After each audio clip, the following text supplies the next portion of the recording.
dun sa questioning po ni Honorable Congresswoman Luistro and Honorable Congressman Gutierrez.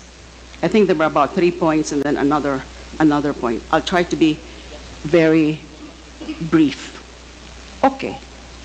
Kanina po, tinanong po siya ni Congressman Gutierrez, sino yung 7 na yon ng kanyang personal na death squad.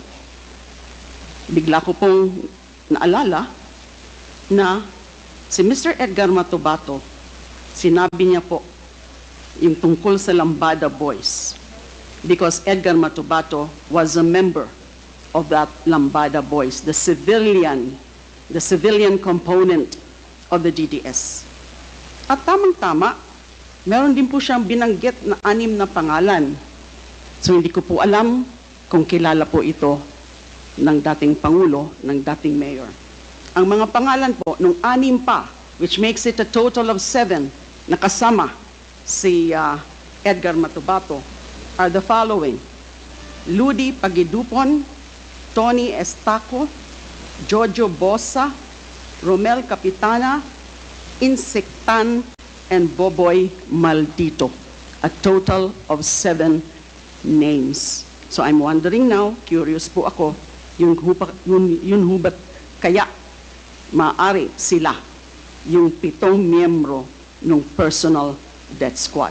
Now, paulit-ulit na sinasabi ng ating resource person na dating mayor at dating pangulo sa Senado at dito na naman, ilang oras na ho, yung hearing, paulit-ulit niya, I take full and complete legal and moral responsibility. Sa tingin po kaya ng dating Pangulo at dating Mayor, kapag sinasabi niyan, ang ibig ba po niyang sabihin o kaya ang kanyang paniniwala ay maaabsuelto na yung lahat na sumunod sa kanyang mga illegal orders of kill, kill, kill? Nagkakamali rin po yung mga pulis kung yan din po ang iniisip nila dahil inaako na nung pinaka-mastermind yung principal by inducement na siya lang ang merong responsibilidad. Mali pong pag-iisip yun. No matter how many times, 1,000 times, nasasabihin niya ng dating Pangulo at dating Mayor na siya lang ang may responsibility, hindi pa rin pwedeng makalusot at maabsuelto yung mga gumawa, sumunod sa kanyang kill orders. Now, number 3 point, because I'm just going to raise at this point 4 points. Yung kanina po, yung tungkol dun sa personal guilt, that was in the course of the questioning of the Honorable Gutierrez. So, paulit-ulit din pong sinabi ng dating mayor, ng dating pangulo, na yung pumatay mismo, yun ang may personal guilt. Totoo. Yung gunman, yung hitman, yung assassin, siya mismo ang pumatay. Siyempre, personal guilt na yan. Pero wag natin kalimutan yung sinabi po kanina ni Honorable Congresswoman Luistro. If there is such a thing or a principle ng personal guilt, meron din yung principle of conspiracy or theory. Yung dating Pangulo, dating Mayor, siya ang malinaw na principal by inducement because he ordered, he solicited, he induced yung mga pagpatay. So he is definitely principal by inducement. But sinunod ka nagkaroon ng mga principals by direct participation. And in this whole scenario, there is a clear conspiracy. And when it comes to conspiracy, the act of one is the act of all.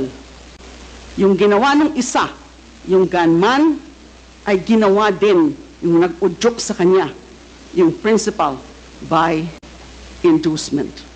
Last point I want to say at this point. Kanina po, napansin nyo, hindi nga niya po masabi yung pangalan ko. Ayaw niya pong kilalanin kung sino yung dating Commission on Human Rights Chairperson. Sabi daw, again, nung tinatanong, o dun sa mga punto ni Congresswoman Luistro, Hindi niya kilala kung sino man yan, yung taga-CHR na yan. Nagtataka po ako doon. He's lying when he said that he does not know Laila de Lima. How can he say that he does not know Laila de Lima? Unang-una, nung DDS, yung hearing po namin, yung CHR inquiry sa Davao on the DDS killings, siya po, as then mayor, ang pinakauna na tinawag namin as resource person. Di ho ba? Pangalawa, naku, kayo, narinig niyo ho yun. Napakaraming mga okasyon, mga public pronouncements niya na ako ay tinitira niya, ako ay binabastos niya, kung ano-ano yung mga sinasabi niya sa akin, binabantaan din ako. You will rot in jail, Laila de Lima. And isa pang naalala ko, nakita niyo rin po siguro yun, noon pong first SONA, di ho ba? Linapitan niya ako, kinamayan pa niya ako, so hindi niya ako kilala. Alam mo yan, for example, ni former ES Salvador Medialdea, na kilalang kilala ako ng dating mayor at ng dating Pangulo. So he is lying. Maraming salamat po. Thank you, Senator. Iba na kasi ang hirdo niya kasi hindi mo kilala. Mr. President, may I remind you that please refrain from talking unless you are recognized by the Yes, I chair. was just making a statement. Yeah, Hindi ko na nakilala, iba ng hirdo niya eh. I'm just reminding the Pati yung kulay ng resource buhok. person. So, the next to interpolate is Congressman Ernix Junicio. You have 10 minutes. Thank you, Mr.